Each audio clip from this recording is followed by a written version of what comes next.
дневния ред.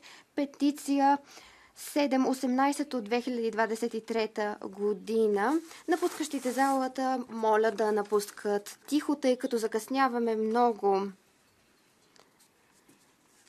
Подалият петицията е тук в залата, свързан от разстояние. Петицията е подадена от Митя Ферен със словенско гражданство относно съхраняването на спомена за жертвите на следвоенния комунистически период в Словения.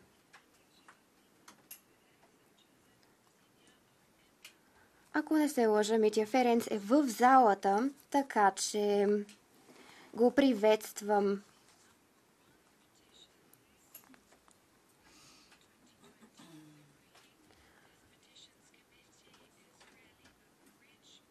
Тази комисия по петициите е мост между гражданите и институциите.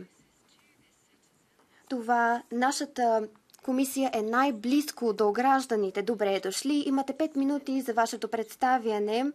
Може би двамата оратори биха искали да разделят помежду си тези 5 минути. Имате обаче общо 5 минути за представянето. Имате думата. Много ви благодаря, госпожо председател. Защо съм тук днес? Бих искал да изтъкна,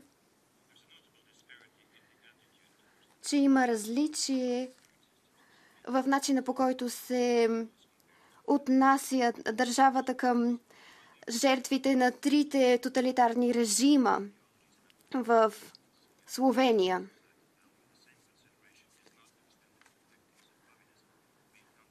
Жертвите на комунизма не се третират по същия уважителен начин.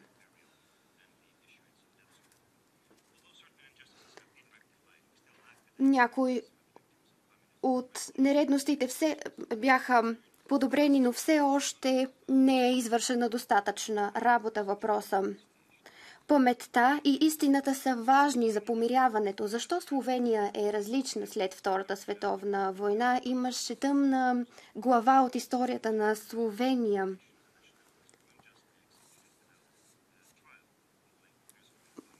Множество граждани бяха екзекутирани според диктата на комунистическата партия. Режимът отрича на жертвите на тези кланета основно право, което вече е било търсено, правото на подходящо погребение.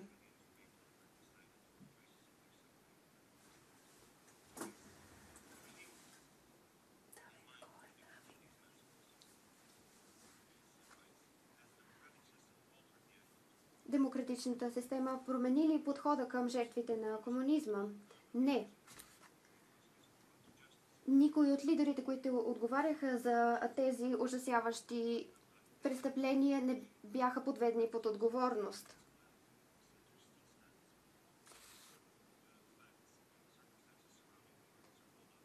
Историческите факти са документирани, но страданието на жертвите остава игнорирано.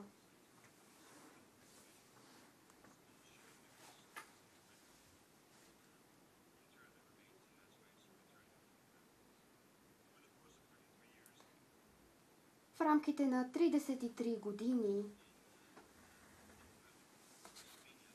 в демократична Словения сме идентифицирали повече от 700 скрити гробища. Останките обаче са изцяло или частично ексхумирани само от около 100 погребални обекта, като по-голямата част от тях все още почиват в непогребани складове. Днес има спешна нужда от погребване на останките на 3400 жертви, изкопани от една от карстовите пещери. Това са лица, както от словенски, така и от хърватски произход, чието останки все още се съхраняват. Въпреки че са изминали почти 80 години от убийствата, различни извинения все още пречат на правото им да бъдат погребани. 17 май бе определен като ден за възпоменание на жертвите на комунистическото насилие, служейки като трогателно напомняне, че историята не трябва да се повтаря.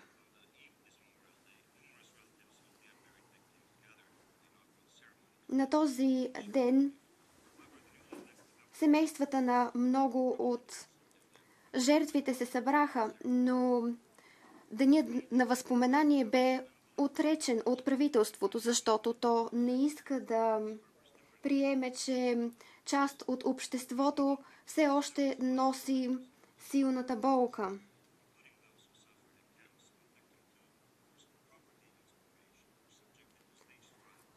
Много от хората бяха насилствено изгонени от домовете си,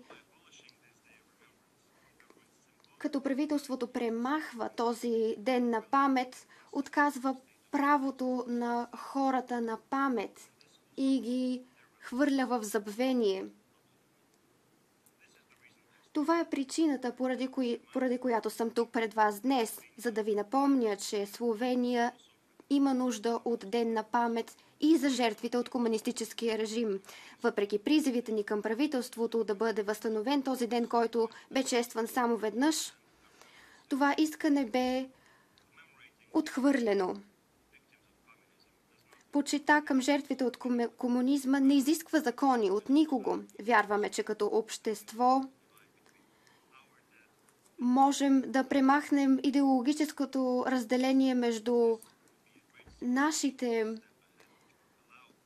жертви и останалите. Така семействата на жертвите отново ще могат да се почувстват равни като граждани.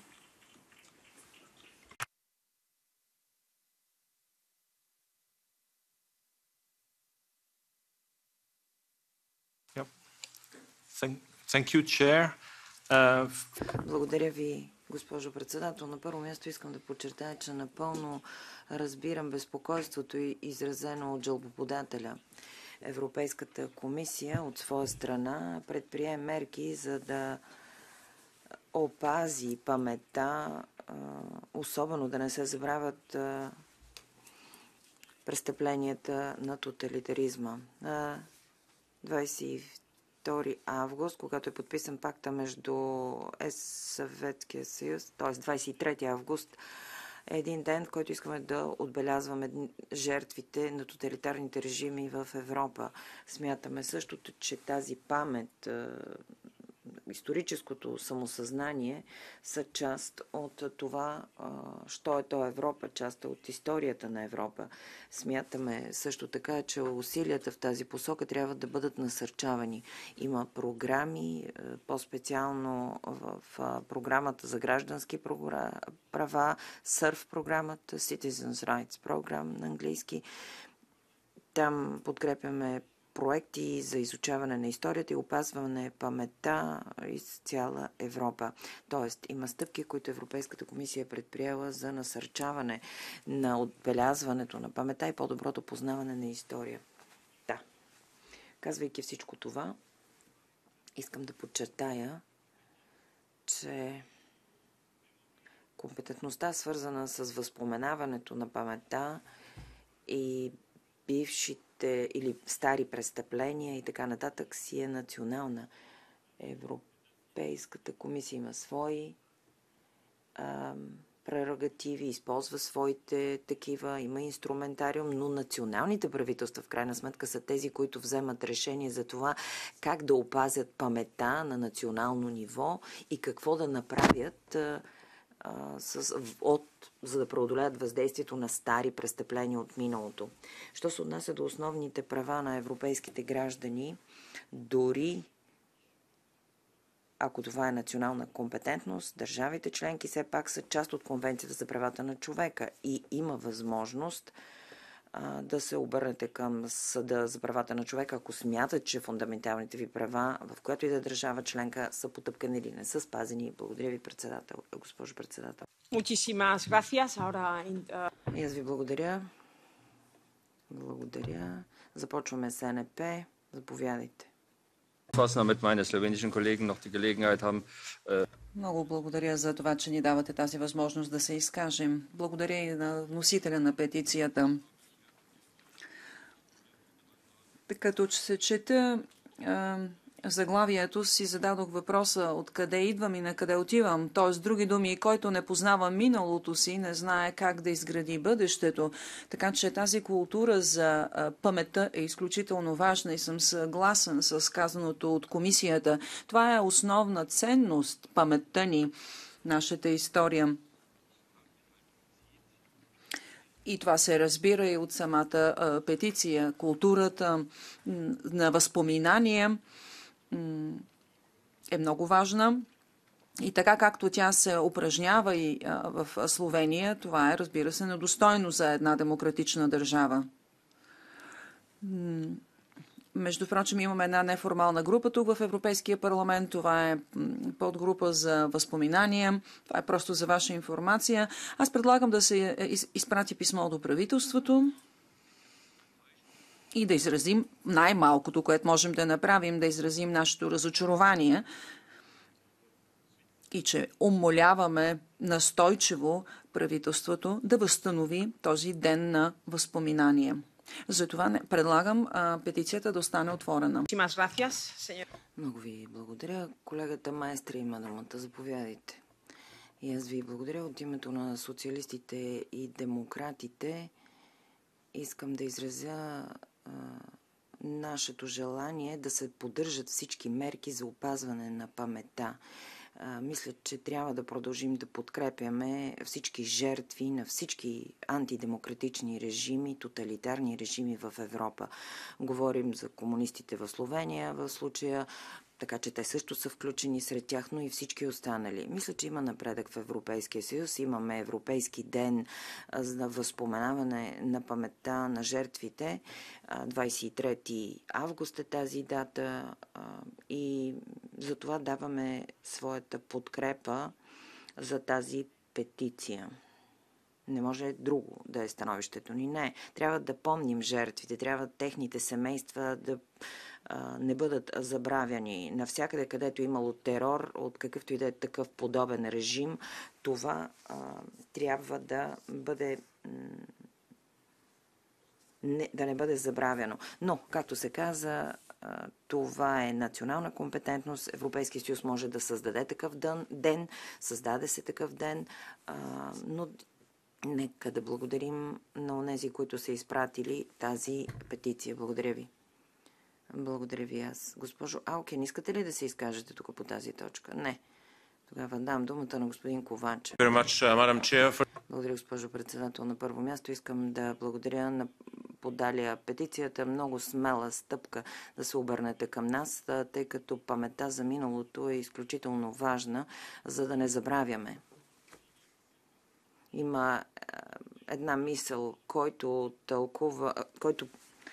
контролира тълкуването на миналото, контролира настоящето и бъдещето. Има много документи, които сме приели в Европейския парламент, последния от 17 януари, миналия месец, за историческото самосъзнание. И съвсем ясно сме записали да се признаят престъпленията на нацистите, фашистите и комунистите, всички тоталитарни режими. Тито беше брутален диктатор, който изби хиляди или стотици хиляди с концентрационни лагери и всички тези безчинства, които видяхме тук.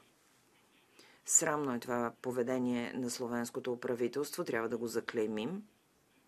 Разбирам, че има някакви носталгии, може би има носталгия към комунизма или титовизма, или носталгия към бивша Югославия. Това е проблем за Европа, че не можем да преодолеем това наследство от миналото, което живее у левицата и посткомунистическите движения в Централна и Източна Европа, особено в бивша Югославия.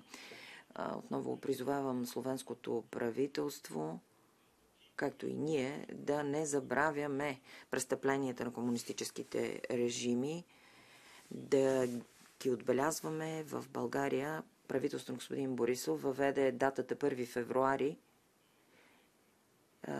като такъв ден. 1945 година, 1 февруари, имахме народен съд, така наречен, където хиляди невинни българи са били избити. Затова този 1 февруари е ден за възпоменание на жертвите на комунизма.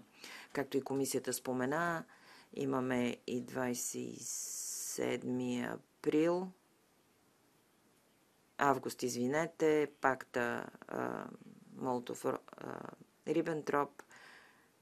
Тогава се отбелязват жертвите на всички режими. Комунизма, нацизма и фашизма. Някои колеги казват, айде да не споменаваме комунизма. Не. То е същото като фашизъм и национал-социализма.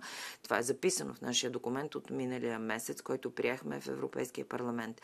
Комунизмът е зло, една идеология, която причини много смърти на тази планета. Добър комунизъм няма. Muchísimas gracias. Le doy la palabra al señor Ton. Много ви благодаря. Следващия оратор. Да, благодаря ви, госпожо председател. 35 години след падането на Берлинската стена. И днес ние продължаваме да откриваме безобразията и безчинствата на комунистическия режим в държави, които сега са част от Европейския съюз. За онези, които не са живели под бутуша на такива режими, все още е трудно да повярват какво се е случило. Мога само да ви благодаря. Благодаря на вносителя на петицията за това, че отваря очите ни.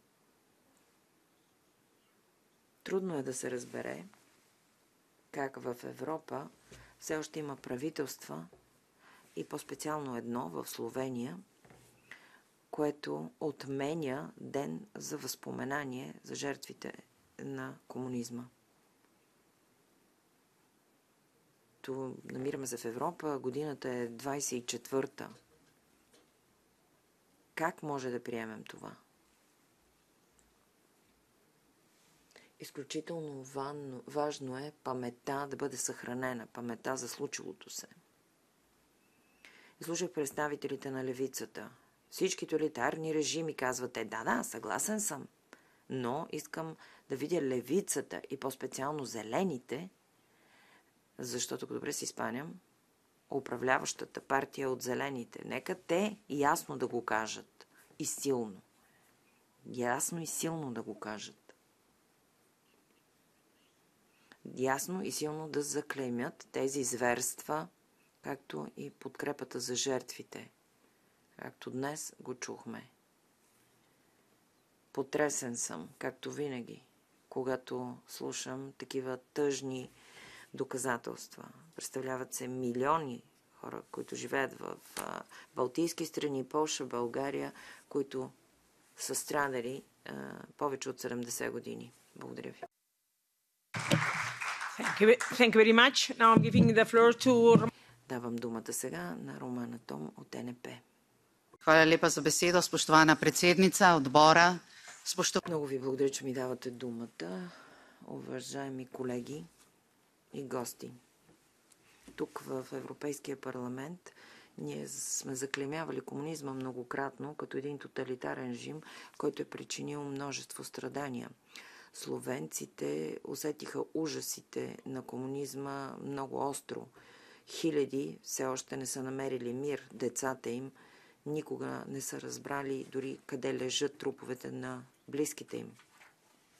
Бяха направени стъпки в миналото, така е, но ние все още сме далеч от помирението. Затова сме много изненадани от решението на правителството на премиера Голуб да отмени деня на възпоменание на жертвите на комунизма. Това беше удар срещу онези, които са жертви. Кой може да направи нещо толкова нечовешко?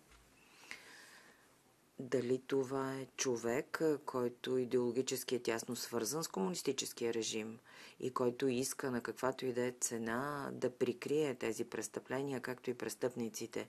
Дали това е човек, който няма никаква емпатия, човек, който не уважава човешкото достоинство и който просто не се вълнува от страданието на другите? Или пък това е човек, който се ръководи от омраза към всичко положително, което може да е извършено от предишното правителство на Янис Яншер. за нещо толкова ужасяващо, като че ли всички тези въпроси, които зададат, трябва да получат положителен отговор. Отмяната на този ден на възпоменание и отказа да дадеш на хората право на нормален гроб е дело на власт имащ, който иска да запуши устата на онези, които иска да кажат истината. Но истината винаги ще звънти. Тази петиция е подписана над 4000 души. Това е призив за помощ. Роднините на тези жертви се обръщат към Европейския парламент, като се надяват да ги чуем. Една институция, която опазва правата на човека и е стълб на демокрацията. Нека го докажем. Нека докажем, че сме такива. Като говоря тук говоренето изобщо по тази тема тук в тази комисия е стъпка напред. Много роднини ми пишат и те много благодарят за това, че петицията бе чута. Искам да призовем правителството на Словения, както казаха колеги преди мен, да отмени решението си и да върне 17 май като ден за възпоменание на жертвите на комунизма. Също така смятам, че трябва да се призове Националната асамблея или Народното събрание на Словения да приеме резолюцията на Европейския парламент за Деня на възпоменание и жертвите на комунизма. Нека да цитирам Педро Опека, един мисионер, който бе номиниран за Нобелова награда, един човек, който целия си живот е посветил на бедните. Той казва следното. Преди този национален ден на възпоменание на жертвите на комунизма, нека да сведем глава пред всички онези, които все още нямат добро име или сертификат за смърт, нямат гроб.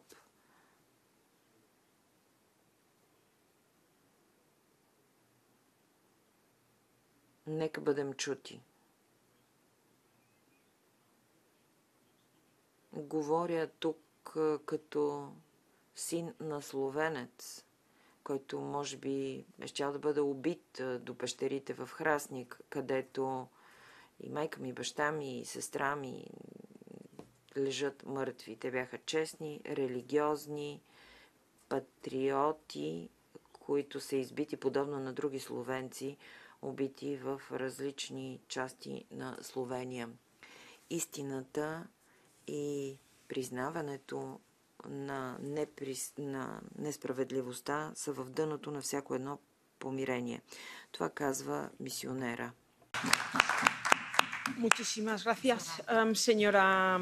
Благодаря ви. Госпожо Алкен, искахте думата. Заповядайте. Бих решила да не се изказвам на този дебет, тъй като това е национален въпрос и нещо, което трябва да се направи на национално ниво. Но ме провокираха. И за това смятам, че всички жертви на фашистските диктатури, моля ви, мисля, че е важно това, което вие казвате. Аз съм много по-стара от вас. По-стара съм. Аз съм най-старата в тази зала. И познавам историята. Аз съм теолог, учила съм и история и ги знам тези неща. Може да си мислите, че трябва да се прави разлика между жертвите от фашизма или останалите, примерно източния и западния фашизъм. Не може да се прави такова. Моля ви, много ви моля да мълчите. Това е позицията ми. Макар че има хора, които смятат, че някои жертви са по-жертви от други жертви. Ами не, аз не знам такова нещо. Историята, която съм учила, не е такава, теологията, която съм учила, не е такава и становището ми не е такова. Благодаря ви.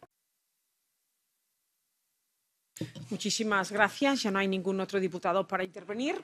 Благодаря ви много. Ако няма други искания за изказвания, ще дам 2 минути на вносителя, който да резюмира своето изказване. Госпожо Алкен, не дайте да водите допълнителни разговори. Por favor, silencio. Тишина, моля. Вносителят има 2 минути. Заповядайте. Hvala lepa za besedo. Morda ne bo potrebnih 2 minute. Много ви благодаря, че ми давате думата отново. Може би даже няма да са ми нужни 2 минути. Тази комисия, този Европейски парламент бяха институция, към която се обърнах с смесени чувства. Трудно ми е да говоря, защото очите ми са пълни със сълзи, защото чух думи, които могат да цитирам у дома си с гордост. Когато проучвах тези 700 места, където има тайни гробове, и слушах хиляди истории. Хиляди истории. Има хора в Европа, които разбират. И това ще кажа на хората в Словения, че има хора в Европа, които ги разбират, които разбират, че една тоталитарна система изглежда по един начин в една държава, по друг начин в друга държава. Отпора на фашизма и нацизма бяха силно етични движения и това трябва да се признае. Но нека да направим същото и за жертвите, които все още са някъде по пещери и ние ги търсим. Не можем да ги погребем и бихме искали наистина това да се промени в нашата страна и отношението към темата. Благодаря ви за това, което казахте. Благодаря за подкрепата. Ще предам всичко това на семействата на